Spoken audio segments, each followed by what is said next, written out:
Hi everyone, it's Raina. So this video is for those people who are Cancer Sun and Rising and have Jupiter in Pisces, which is for you the ninth house.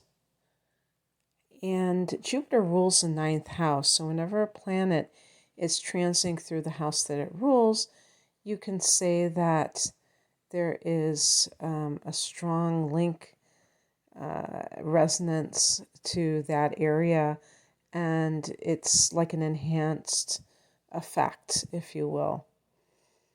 The ninth house in astrology is Sagittarius's house in the universal chart, hence why Jupiter's a ruler of that house, because Jupiter rules Sagittarius.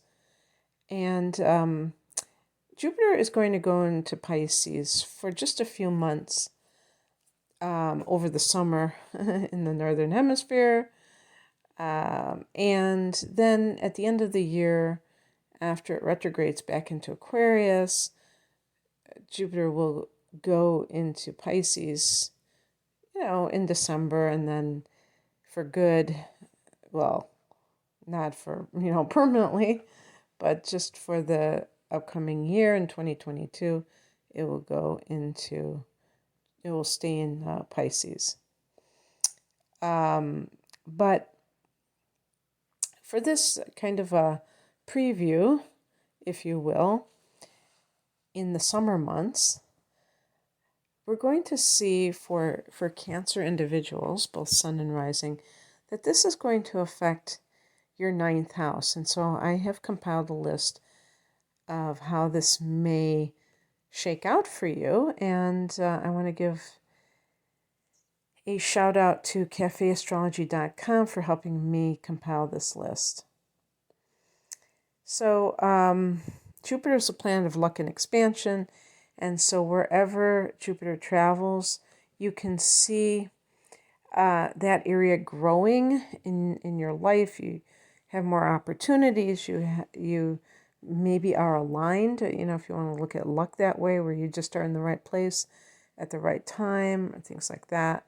You might be more optimistic with whatever area it's in. Well, this is in the ninth house, and the ninth house is the house of expansion. And so Jupiter is all about expansion, so hence why it's that, double effect. So this could make some Cancer people more broad-minded and less petty. So when a Cancer person is going about their day-to-day life, they may kind of hyper-focus on things that they're worried about or that irk them. And when you have Jupiter in this ninth house, it's like the bigger picture. That's one of the key phrases about the ninth house, so that's where the philosophical, this is the house of philosophy, this is the God house.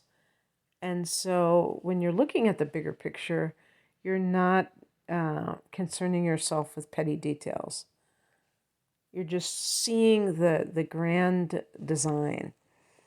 And this assists you in doing this, rather than, picking out things here and there that bother you, that you're disappointed in. You can see the general goodness of your life. And, because you're going to be more optimistic when Jupiter is in this house. Well, I shouldn't be so declarative. I should say, well, you might be more optimistic because, sometimes you may argue that some of these transits just don't seem to be affecting you the way they're supposed to. And I don't think there are any guarantees when it comes to these things. It's just things to consider if you are, interested in what these transits stand for. So this is the area of higher education. So we're talking about the university level of education. And this can provide intellectual expansion in general and intellectual curiosity. There are a lot of people that, we're told nowadays, don't go to college unless you have a viable major because it's so expensive. Why would you waste your money and things like that? But it used to be that college was a place to learn how to think for yourself or learn about certain subject matters that are very technical, that you need this advanced training in and things like that. And somewhere along the line, it has changed. And there may be a reason why you are investigating or getting involved in it. This will be much more about doing it for this. It's like, to me, knowledge for the sake of knowledge. Because, like I said, people are being taught or instructed to just go if you know what it is that you want to study and all of that. But sometimes people just want to enjoy that intellectual stimulation. And that may be exactly what you're feeling right now. You're going to have, or you could have luck in this area. You could have luck with academia. And, they didn't mention about teaching, but I could totally see that could be it as well.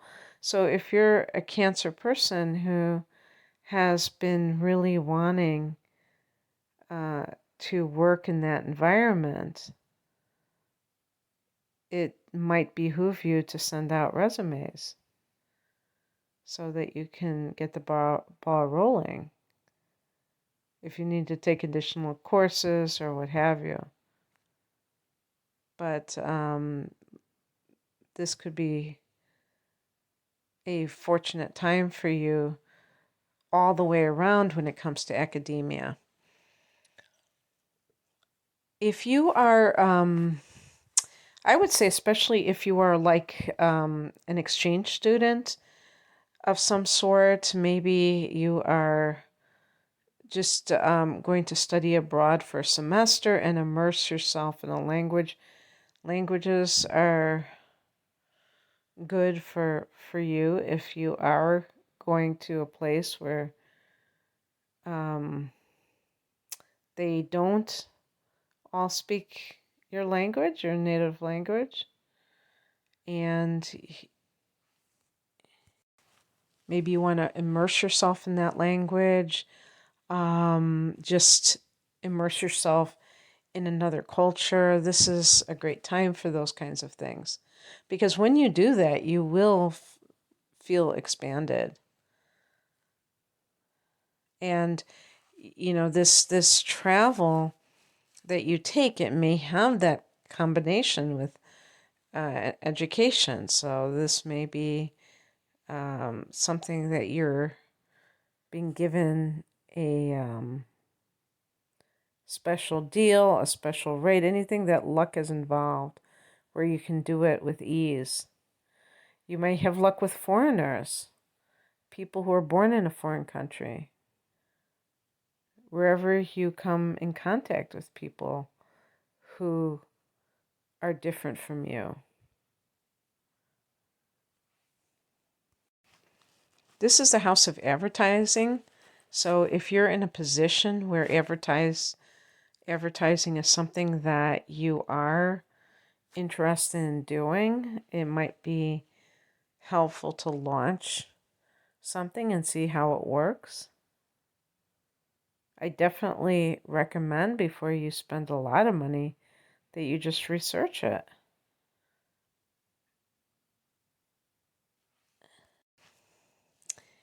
But it looks like you might have luck in investing in that way. And in terms of like publishing, if you're an author, this can be a good time for publishing, but also widening your fan base and getting good reviews of your writing. This might be the time when it all blows open wide. And try to see if I said everything I wanted to say. It's interesting because in-laws are connected to the ninth house, and so you may have greater ease in dealing with them if you are married to someone, and or even like if you are living together with someone and their parents are now somebody that your spouse might be asking you to talk to them when they are when they happen to be in the room, and they might want you to deal with them. I'm saying, normally this can occur, and sometimes that's very awkward. Sometimes the in-laws are very attached to their son or daughter, and they don't necessarily like somebody coming in from the outside. We know how that tends to go, but this can give you a greater ease in dealing with them, and that can, of course, positively affect your relationship with your significant other when you're not fighting over their parents. So anyway, I hope that you enjoyed this, and if you would like me to look at your transits, to analyze your natal chart, you can click on the link below to see the different types of readings that I offer. Thanks for listening. Take care. Bye.